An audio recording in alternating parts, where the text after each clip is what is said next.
Call Salakim. Call Halalium Yahweh Bashem Yahweh Shai Bahashim Rakakwadash. Double honors to the apostles and elders, GMS. Peace, blessing, mercy, and salutation to all the brotherhood out there, teaching the truth and sincerity in the name of Yahweh Bashem Yahweh Shai. Call Halalium to Yahweh Bashem Yahweh Shai. So, I want to get into the word Greek, and then I'm going to see if I can do Hellenized. But, this is Mark 7:26. The woman was a Greek, a Syrophoenician by nation, and she besought him that he would cast forth the devil out of her daughter. So we know that Yahweh Shai came casting out devils, and then he gave the power to his apostles to do those wonderful miracles. So let's get in the word Greek. Perfect. Hellenist, a Greek woman, a Gentile woman, not a Jewess. It has a this is important now. This is the root. So you see it on the screen. First definition is a Greek either by nationality, whether native of the mainland or Greek islands or colonies. So, and number 2 says, in the wider sense, the name embraces all nations, not Jews, that made the language, customs, and learning of the Greek their own. The primary reference is to difference of religion and worship. So,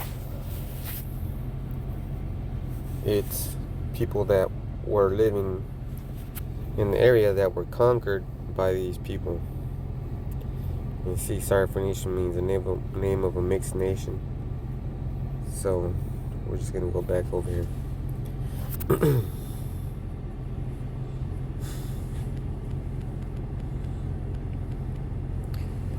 Let's get this. Hellenistic Judaism was a form of Judaism in classical antiquity. The combined Jewish religions, tradition with elements of Greek culture. See?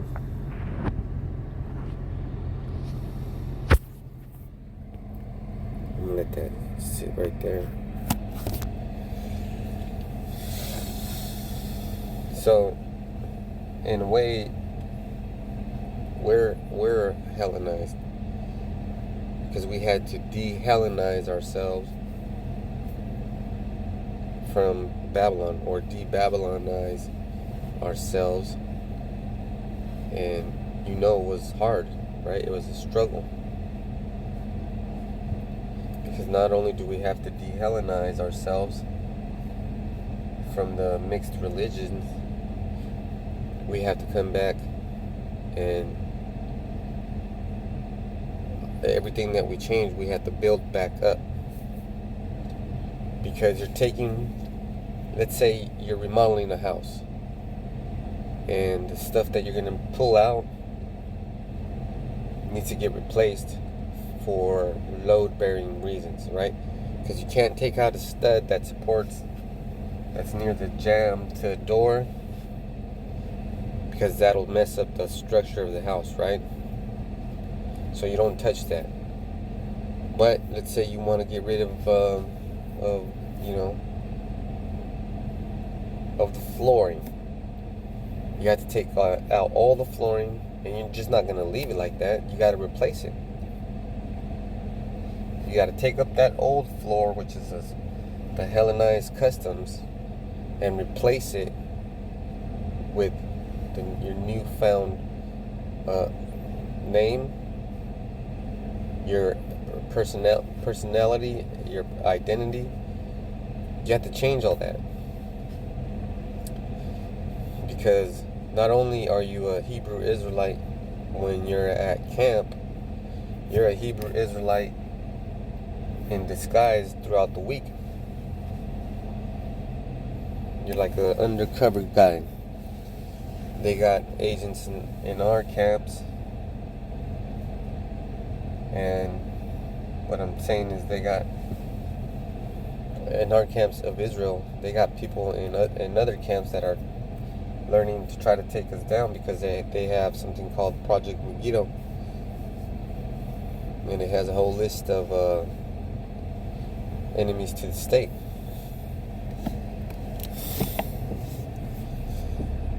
The major part of replacing something is you have to have something to replace what you're taking out, right? You're taking out Christmas, so you replace that with Hanukkah. You're taking out Easter, so you replace that with the Passover. It's not like you're leaving hollows in the wall, right? Take out the drywall, you got to replace it with drywall.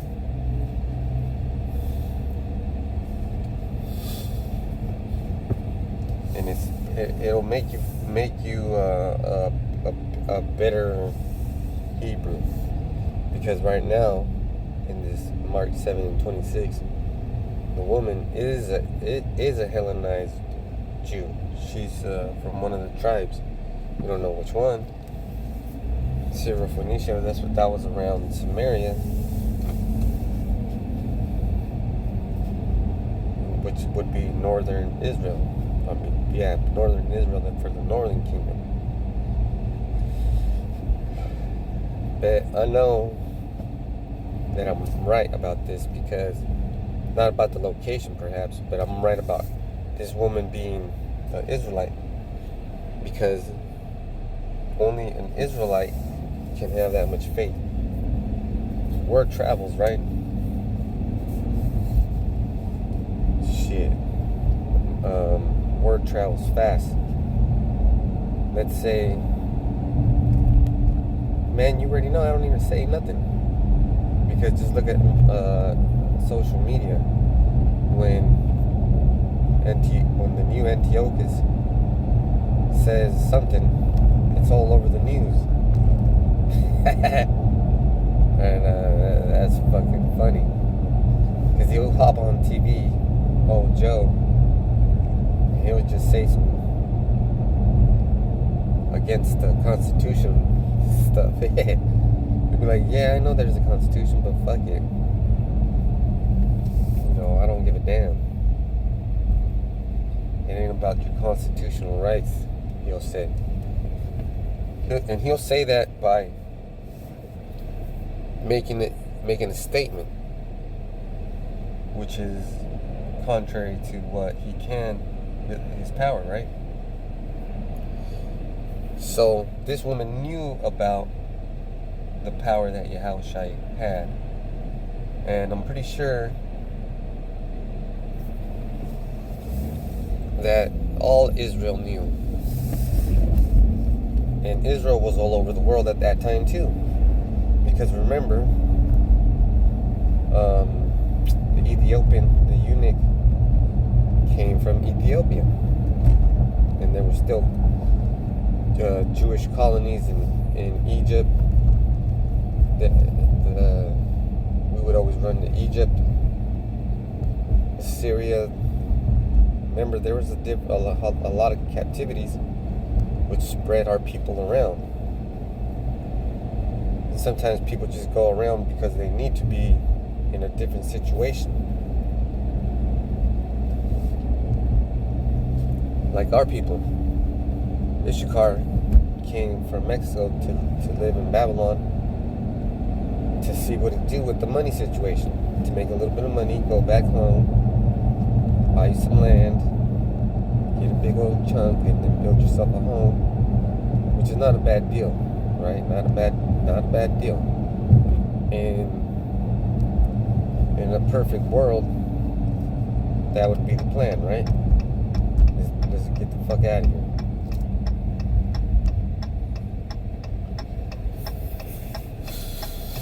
So that's what happened when we ran out of food in Israel. We would go to other countries where rumor had it, they got food. They got the munchies. You know, they got things. They got them things, them sustenance. So just be on the lookout for people that are showing faith but don't look like they belong. Just because they don't look like it doesn't mean that they aren't. So with that, I'm going to say Kal Halalim La Yahal Bashim Yahal Shai Bahashim Kakwadash. Double honors to the apostles and elders. Peace, blessing, mercy, and salutations to all the brothers that are out there teaching the truth and sincerity in the name of Yahal Bashim Yahal Shai. Shalom.